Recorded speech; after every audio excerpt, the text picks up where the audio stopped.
Okay, we're just cutting out part of the floor that we want to do a repair on.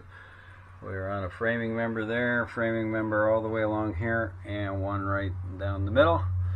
We're just going to grind that screw off right now, and we're just going to rig up something underneath to give it a little more support over there.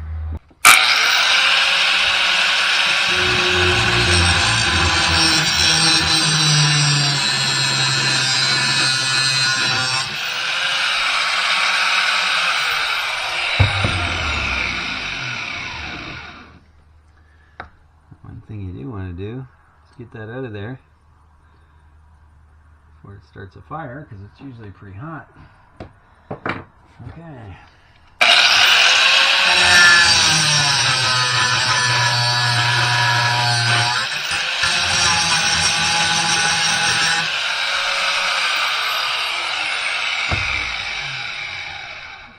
Alright, well, some of this stuff is a pain to get out, and I know you're not supposed to use a grinder, but it just so happens to be here right beside me, and I thought I'd give it a try. Might break through this wood, which is all I really wanted to do.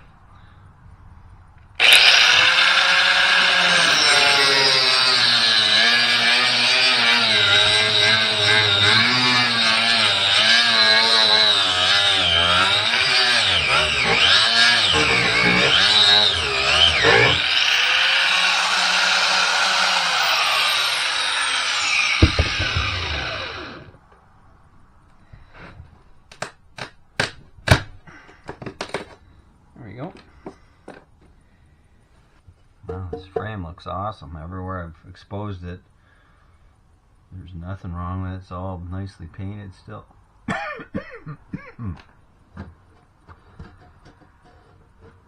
No rust.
Get out.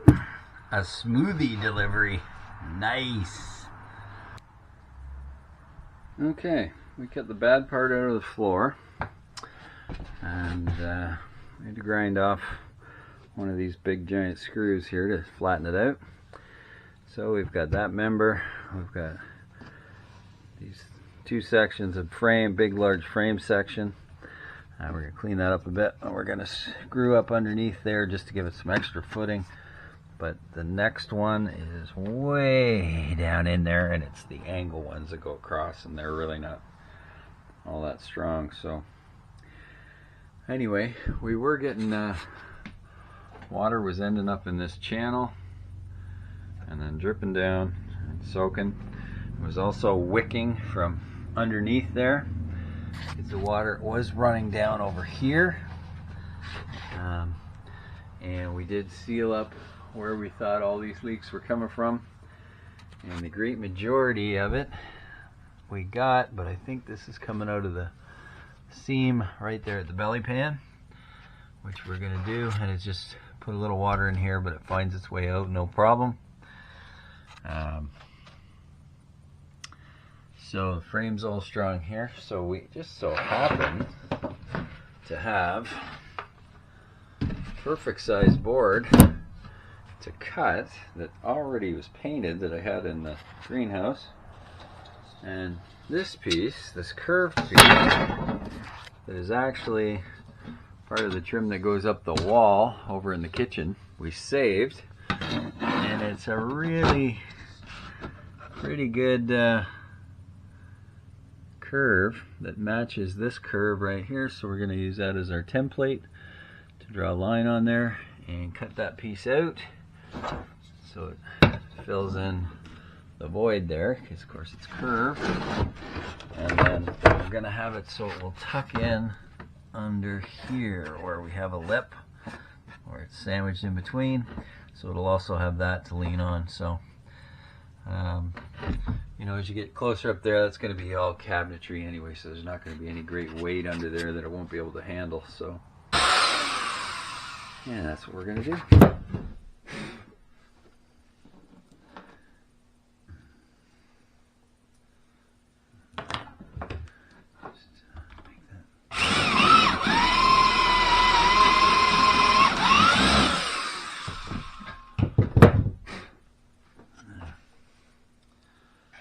Okay, we just pushed the drill and used it to indent the wood just enough to cover the head of the screw.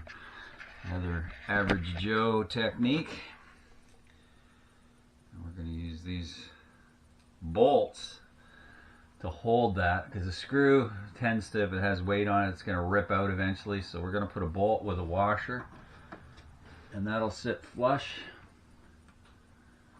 Oh boy, this is just to give a little bit more strength over here.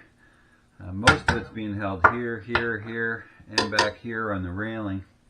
This is a hard piece of maple I happen to have in the greenhouse. The problem being that this plywood's older, so it's not getting a really strong bite anywhere.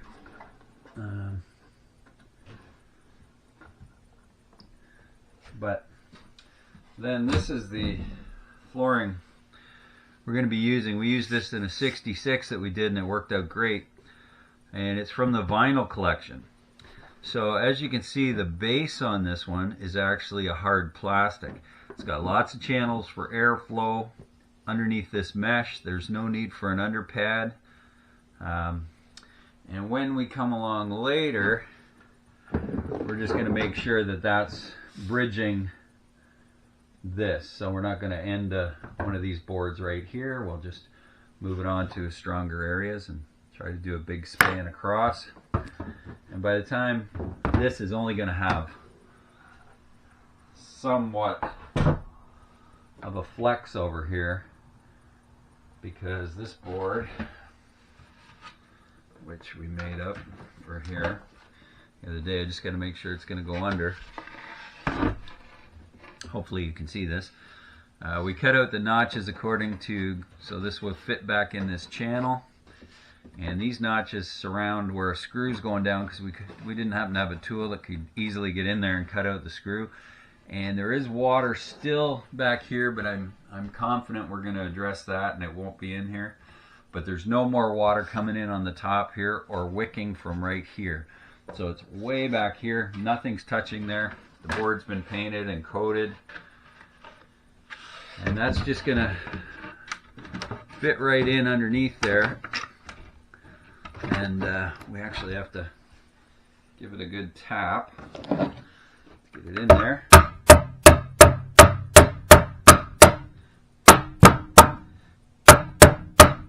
Set that in under the channel. So as you can see, there's very little flex there, and nobody stands right here. We're going to have a cabinet probably out to, well, about here anyway. So that's just under cabinet area. And then once we bridge it with that, that's not moving anywhere.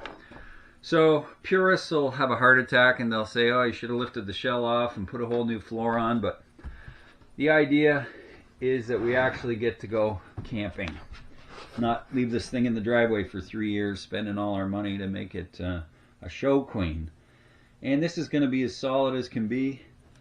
And once that floor is on there, there's no way that's going to flex. There should be no way we get any water in here again. That's going to last as long as I'm going to own this, and a lot longer than that. So that's that's basically what we're doing here today, just finishing off this floor repair.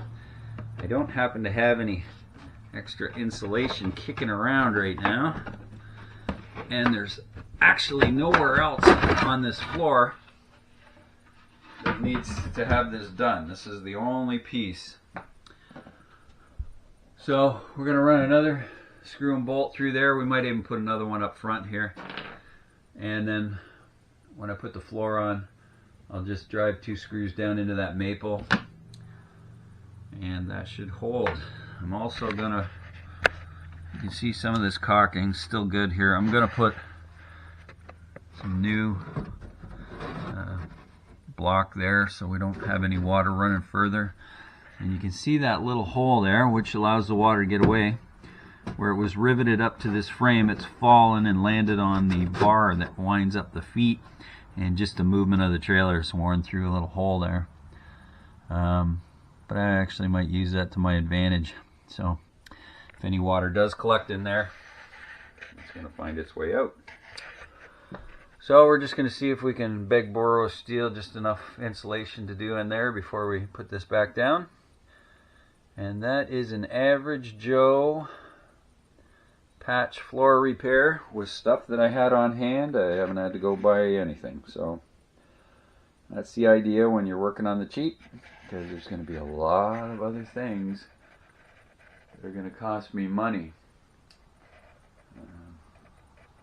Now, if anybody in Canada has had any success stripping this wallpaper, please let me know what you used. There's a lot of products in the States. We can't get them here. I got the nastiest stripper Home Hardware had, and I had 6 coats on this, and that's what I got off. 6 coats, about $12 worth, and I got something the size of my thumb off. So I was planning on doing this whole front area, stripping it down, but unless I can get my hands on a stripper that's as strong as the stuff they get down in the States, then it isn't going to happen. So that's it.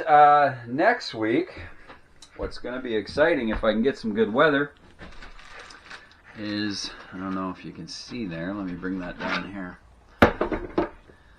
This is our dent puller. Finally just showed up. So it's our slide hammer, and we're going to do some dent removal on the Airstream. So hopefully you'll tune in next week, and we should be able to get that out. We ought to get one good day out there, and we'll show you how that works and show you how to do it. And it's a lot better than a lot of the methods out there for pulling these dents out of a lot of the Airstreams. So I hope you come back for that one. Thanks very much. God bless. Bye-bye.